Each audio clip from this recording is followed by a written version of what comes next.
Saudara yang dimuliakan Allah Subhanahu wa taala.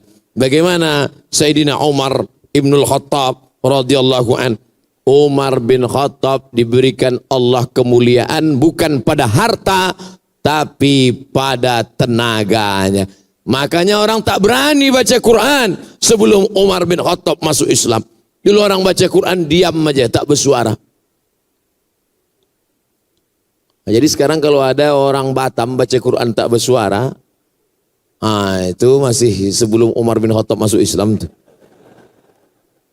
Kenapa tak berani baca Quran kuat? Karena takut ditangkap Abu Jahal dan Abu Lahab. Takut dibuli, takut diejek, takut dicaci maki.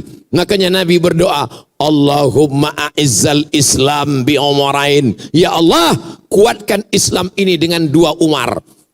Saudara yang dimuliakan Allah Subhanahu wa taala. Nah, maka Nabi berdoa, Allahumma a'izzal Islam bi umarain. Ya Allah, kuatkan Islam ini dengan 2 Umar. Kalau tak Umar bin Khattab, Umar bin Hisham. Kalau tak Umar bin Hisham, Umar bin Khattab. Akhirnya yang masuk Islam adalah Umar bin Khattab. Kenapa? Karena Umar bin Khattab pemenang gulat, juara bertahan setiap tahun. Setelah Umar bin Khattab masuk Islam, beranilah orang sholat berjamaah, beranilah orang membaca Quran, berani orang mengatakan aku Islam karena ada backing yang luar biasa. Inilah pentingnya preman-preman nih taubat. Kalau tidak anak-anak muda takut. Mau kemana kok? Mau ke sana sebentar, Pak. Takut diganggu parkirnya, takut diganggu motornya. Tapi kalau sudah preman masuk Islam, tobat dia, hijrah dia. Mau kemana? Ngaji. Apa yang tidak nanya? Pijak batang leher kau nanti. Oleh sebab itu bangga kita. Bangga kita di Batam ini preman-preman pun ngaji tobat insya Allah.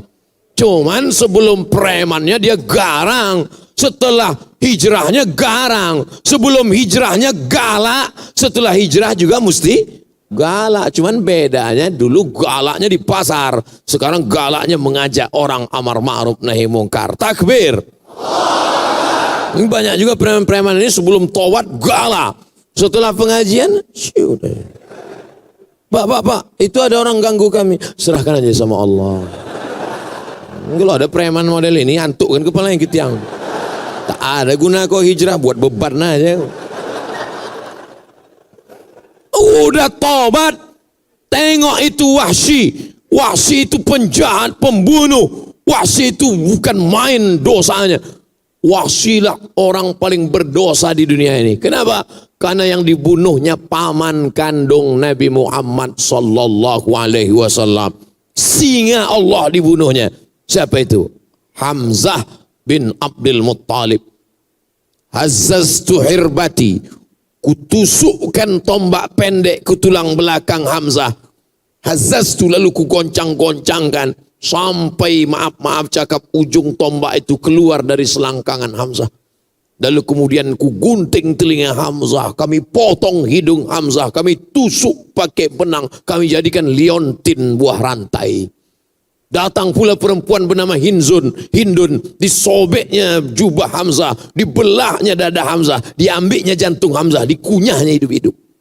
Kan main peristiwa itu terjadi di depan Jabal Uhud, perang Uhud tahun ketiga hijrah. Makanya kalau orang pergi umrah itu, mestinya di Bukit Uhud itu dia sedih mengenang kematian Hamzah. Tapi adik-adik, bapak ibu, tengok nanti waktu umrah, cemana orang di Bukit Uhud sambil foto-foto.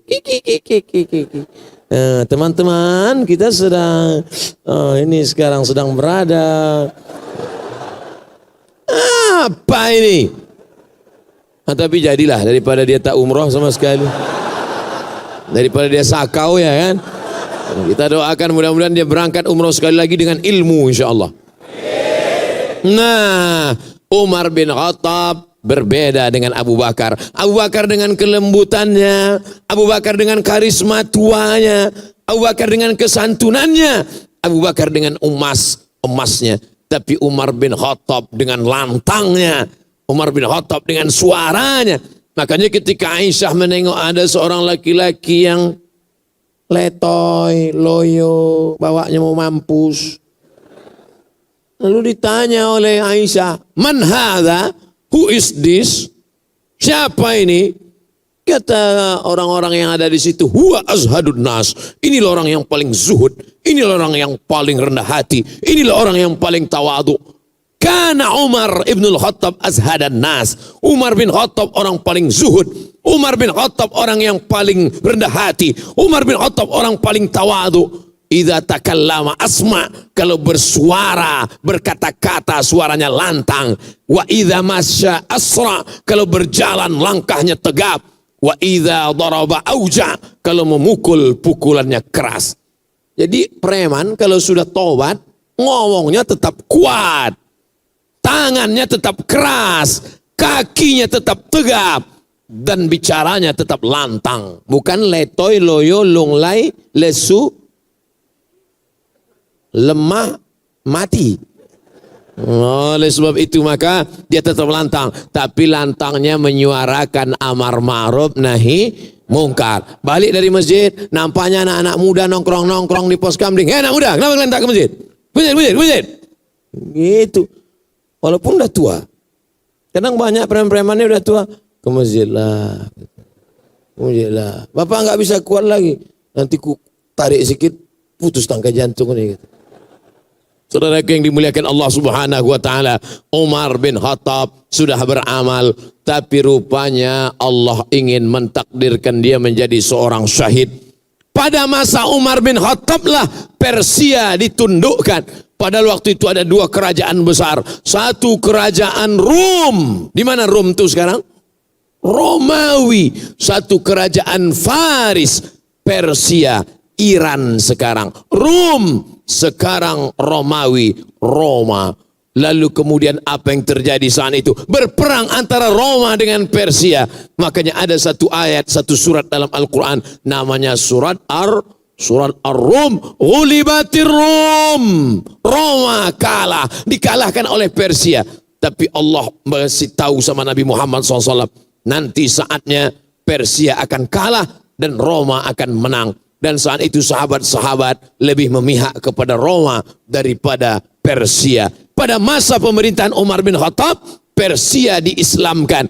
Ada satu orang yang sakit hati dengan Umar. Namanya Abu Lu'lu'ah. Siapa namanya? Pas mau sholat subuh, ditikamnya Umar bin Khattab. Ditusukkannya Umar bin Khattab. Akhirnya keluarlah darah dari Umar bin Khattab. Umar bin Khattab minum susu, keluar susu itu dari tempat luka tikaman itu, ditahannya. Sampai akhirnya beliau mati menjadi seorang syahid. Ini pelajaran, orang selevel Umar bin Khattab pun mempan juga oleh pisau. Ini baru sholat 2 kali, udah tak mempan pisau. Baru sholat 2 kali. Subuh sama zuhur. Sore itu asar, udah cucuk-cucuk tak mempan. Umar bin Khattab aja kena pisau, luka, meninggal dunia. Oleh sebab itu apa yang terjadi sebenarnya? Umar bin Khattab kalau dia berjalan, Umar bin Khattab di suatu jalan, maka setan akan jalan di tempat yang lain.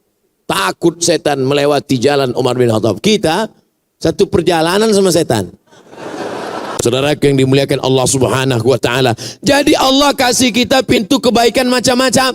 Yang bisa masuk dari kanan, masuk dari kanan. Yang bisa masuk dari kiri, masuk dari kiri. Kalau kau bisa masuk dari kanan, dari pintu harta, seperti Abu Bakar Siddiq. Kalau mau masuk dari kiri, seperti Umar bin Khattab dengan kekuasaan.